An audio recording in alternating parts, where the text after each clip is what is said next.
जय श्री राधे श्याम। आज हम माघ मास के 28वें अध्याय की कथा करेंगे। सारस ने कहा, वानर, तेरा प्रश्न न्याय संगत है। जिस कर्म के कारण मुझे यह कष्टदायी पक्षी की योनि प्राप्त हुई है, उस रहस्य को सुनो। पूर्व जन्म में तूने सूर्य ग्रहण के समय सौखारी अन्नदान किया और नर्मदा के तट पर बसे ब्राह्मणों को देने के लिए मुझसे कहा था। मैंने उसमें से लोभवश बहुत सा अन्न स्वयं रखकर थोड़ा सा अन्न ब्राह्मणों में बांट दिया था। इस प्रकार उन ब्राह्मणों का अन्न हरण करने के कारण मुझे पहले कालसूत्र नरक को भोगना पड़ा था। वहां रुद्र और पीव के सरोवर में उल्टा करके यमदूतों ने मुझे बहुत समय तक लटकाए रखा। भयानक कौवों और गीदों ने चोंच के प्रहार से मुझे शत विक्षित कर दिया। कीड़े खाने लगे। इस प्रकार के भयानक कष्टों को 30,000 वर्ष तक झेलने के बाद मुझे यह पक्षी योनि प्राप्त हुई। जो कष्ट मैंने नरक में भोगे हैं, उनकी कल्पना मात्र से अब भी मैं सहर उठता हूँ। दैव कृपा से मुझे नरक से छुटकारा मिला और सारस बना हूँ। यह योनि मुझे इस कारण भुगतनी पड़ रही है कि मैंने एक बार पूर्व जन्म में ही बहन के घर से कांस्य पात्र चुराकर एक जुआरी को दे दिया था। यह मेरी मादा, जो इस समय सारसी है, पूर्व जन्म में एक ब्राह्मणी थी। इसने भी कांस्य पात्र की चोरी की थी। इसी कारण इसे सारसी बनना पड़ा है। हे वानर, अब तक मैंने तुमको भूतकाल का सारा वृत्तांत सुनाया है। अब भविष्य का हाल सुनो। इस जन्म के बाद मैं यह सारसी और तुम हंस योनि को प्राप्त होंगे। उस योनि को पूर्ण करने के पश्चात ही हम सभी को महादुर्लभ मानव योनि प्राप्त होगी। धर्म और अधर्म का फल सभी जीवों को अपने अपने कर्मों के अनुसार भोगना ही पड़ता है। सभी को बारंबार इसी प्रकार के चक्कर में पड़ना होता है।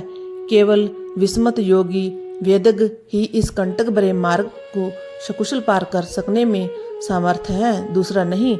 भगवान सदाशिव हर प्राणी के छोटे बड़े पुण्य पाप का विचार करने के उपरांत शुभ एवं अशुभ फल देते रहते हैं। जो बुद्धिमान होते हैं वे उनको विधाता के न्याय को जानकर संतोष करते हैं। कोई भी प्राणी उपाय एवं बुद्धि के द्वारा अपने कर्मों के फल में कोई अदल बदल नहीं कर सकता है। तुम स्वयं अपने को ही देखो। पहले राजा थे, फिर नरक भोगा, अब बानर हो, आगे हंस और फिर मनुष्य बनोगे। शोक करने से कुछ नहीं होता। प्राणी को काल की प्रतीक्षा ही करनी चाहिए। मैं यह सब ज्ञान होते हुए भी धैर्यपूर्वक प्रभु की माया के वशीभूत हुआ सारसी के साथ इस वन में रहता हुआ काल की प्रतीक्षा कर रहा हूँ। तुम भी वही करो। वानर बोला, हे ज्ञानी, तुम्हारे कर्म उत्तम है। जो तुम्हें पूर्व जन्म की स्मृतियाँ शेष हैं और भविष्य को जानते हो। मैं बार बार तुमको नमस्कार करता हूँ। तुम्हारे कथन के द्वारा मेरा अज्ञान नष्ट हो गया है। तुम भी कल्याण पूर्वक इस वन में सारसी के साथ निवास करो। प्रेत ने कहा, हे विप्र, सारस के इन्हीं वचनों को मैंने नदी के तट पर सुना था। उसके वचनों को सुनकर मुझ में ज्ञान उपजा है और मेरे शोक का नाश हुआ है। श्री गंगा जी के पवित्र जल का आश्चर्यजनक महात्म्य जानकर ही मैं आपसे उनकी याचना करता हूँ। मैंने इसी पर्वत पर श्री गंगा जी के पवित्र जल का आश्चर्यजनक चमत्कार देखा है।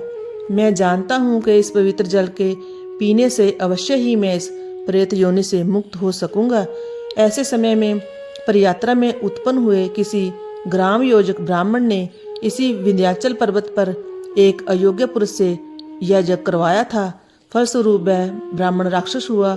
हमारे साथ उस ब्राह्मण ने उस राक्षस योनि में 8 वर्ष व्यतीत किए थे। उस ब्राह्मण के पुत्र ने एक बार अपने पिता की अस्थियां लेकर उन्हें कनखल क्षेत्र जाकर श्री गंगा जी में विसर्जन किया। उसी क्षण वह ब्रह्म राक्षस की मुक्ति हो गई थी। इस घटना को स्वयं अपनी आंखों से देखकर ही मेरी श्रद्धा गंगा जी पर है। हे विप्र, अब आप दया कर मुझे गंगा जल देने की कृपा करें, जिससे मेरी मुक्ति हो। प्रेत की बातों को सुनकर वह पथिक विचार करने लगा कि संसार में समस्त जीव निसंदेह अपने पाप पुण्य के फलों का उपभोग करते हैं। किसी रूप में सभी योनियों में रहते हुए जीव को अपने किए का फल अवश्य ही भोगना पड़ता है। वे जीव धन्य हैं जो इस कर्म में न्यायपूर्वक धन को संचय करके उसे दूसरों को दान करते हैं। दान ही के प्रभाव से प्राणियों को इस संसार में समस्त भोग पदार्थ प्राप्त होते हैं। प्रेत ने कहा, हे विप्र, मैं गंगा जल के लिए विकल हूँ।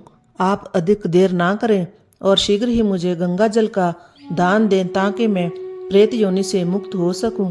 तब पथिक बोला, हे प्रेत, भृगु क्षेत्र में मेरे माता पिता रह रहे हैं। मैं उन्हीं के लिए त्रिवेणी के पवित्र जल को लाया था। मार्ग ही में तुम इस जल की याचना कर रहे हो। मैं इस समय इसी धर्म संकट में विचार नहीं कर पा रहा हूँ कि मुझे क्या करना चाहिए, परंतु मैं वेद शास्त्र अनुसार यज्ञों को इतना नहीं मानता जितना प्राण रक्षा मानता हूँ।